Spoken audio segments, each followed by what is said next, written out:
What's up, guys? My name is Scott. You're watching Kentucky Ballistics, and I forgot to shave today.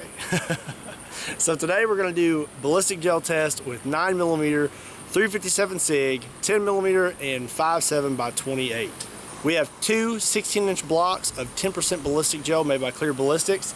They're going to be set up about 5 yards away. Normally I'm about 7 yards back, but I'm going to scoot just a little closer today because we're going to be putting 4 rounds into those blocks, and I don't really have any room for error. Also, I broke out the canopy today because it is super hot. I'm still going to be hot, but the ballistic gel will be nice and cool because when the sun beats down on it too long, it'll start to melt to the table, and I didn't really want to have those issues today. So it'll be nice and shaded while we sweat to death. So for the guns and ammo we're using in today's video, first we have a Glock Gen 4 Model 19. And we're going to be loaded up with some Underwood ammo, 9mm, 147 grain plus P jacketed hollow points. For the 357 SIG, we have a Glock Gen 4 Model 31, and we're going to be using some Underwood ammo, 357 SIG, 147 grain jacketed hollow points. Then we have the FN 5.7 chambered in 5.7x28mm, and we're going to be using, I believe these are made by FN. This is a 40 grain projectile, and it's a Hornady VMAX. And then last, for 10mm, we have a Glock Gen 4 Model 20, and we're going to be loaded up with some Underwood ammo, 10mm, 200 grain jacketed hollow points. Okay, let's chronograph this ammunition before we shoot it through the ballistic gel. We are 7 yards away from our chronograph, and we're going to start out with the Glock Gen 4 Model 19, and we're loaded up with the 9mm plus P 147 grain jacketed hollow points. 1,125.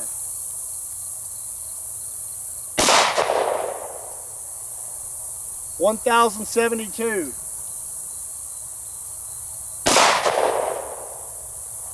1,090.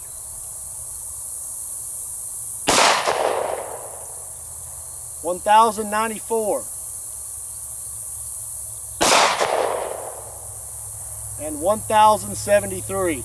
For 5 shots, that gives us an average of 1,090 feet per second. Next up is the 357 SIG. This is a Glock Gen 4 Model 31, and we're loaded up with some Underwood ammo, 147 grain jacketed hollow points. 1,230.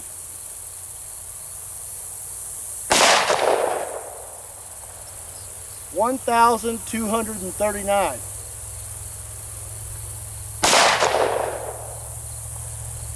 1,241.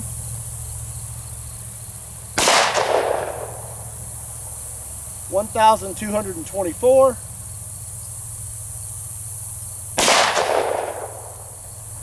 And 1,239. For 5 shots, we had an average of 1,234 feet per second.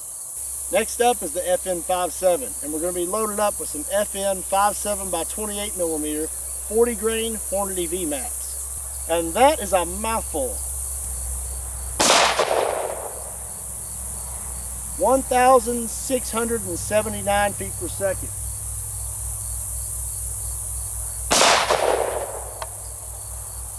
1,711.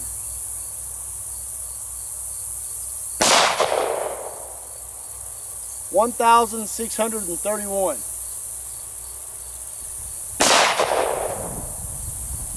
1,666. And 1,629.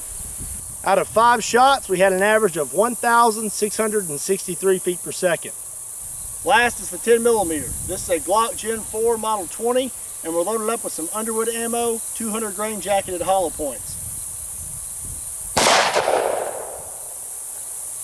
1,108.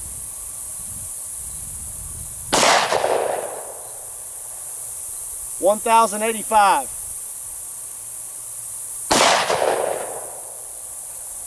1,094.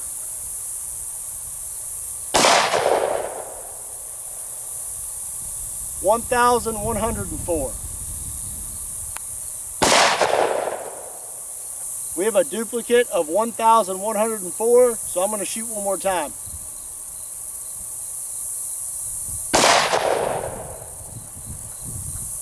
1,100.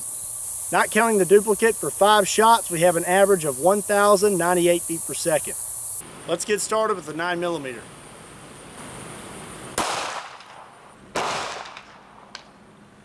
Well, these things never go as planned. I hit exactly where I was aiming, but the bullet decided it wanted to veer off to the left and shoot out the side of the block. So let's do it again.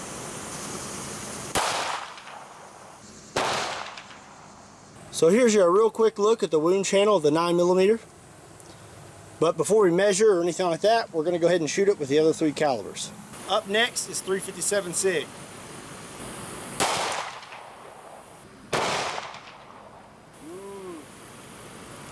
I hope that stayed in the block. Nice! So here's a close-up of the 357 SIG wound channel. And we can already tell that the 9mm has penetrated deeper than the 357 SIG. But again, before we measure, we're going to go ahead and shoot it with the other 2 calibers. Now it's time for the FN 5.7. So here's your look at the wound channel, the 5.7x28. It looks like it dumped a lot of energy really fast and did not penetrate very deep. It didn't even make it into the second block. Now let's finish up with the 10mm.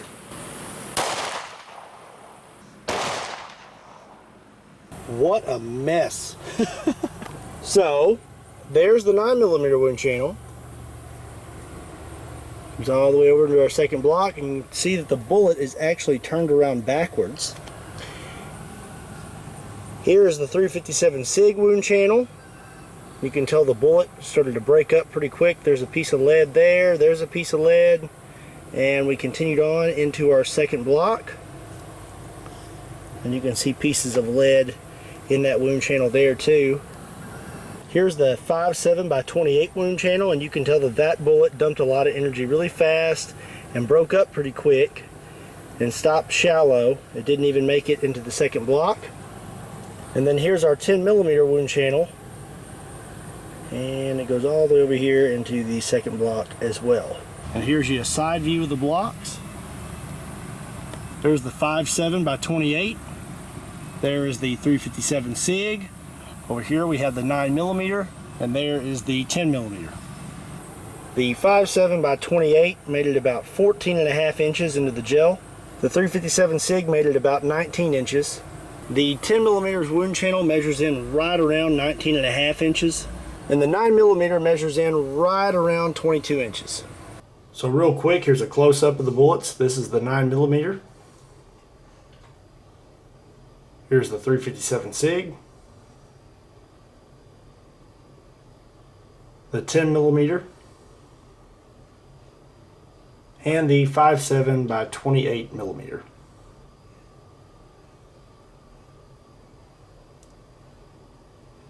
So now we're going to weigh the bullets.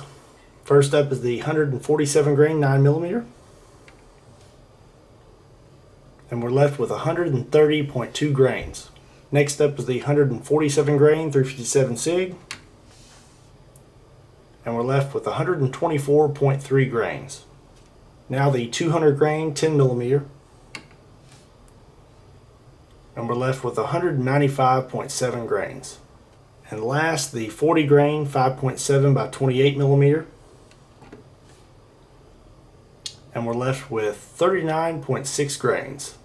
And now we'll take a few measurements. First up is the 9mm. We have 0.522, 0.464, and 0.505. Next up is the 357 SIG. We have 0.509, 0.502, and 0.530. Next is the 10mm. We have 0.630, 0.685, and 0.609. And last, we have the 5.7x28mm. We have 0.460, 0.393, and 0.435.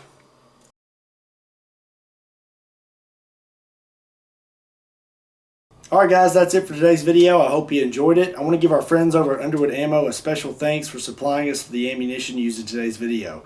Don't forget, if you use coupon code Kentucky10, you'll get 10% off your purchase. Be sure and give the video a like and subscribe to the channel. If you're a new subscriber, make sure you hit that little bell at the top. It's going to give you notifications when we upload new videos. Also, be sure to check out Kentucky Ballistics clothing and check us out on Patreon, Facebook, Instagram, and Twitter. Links to all those are in the description down below, or you can find them on our website, KentuckyBallistics.com.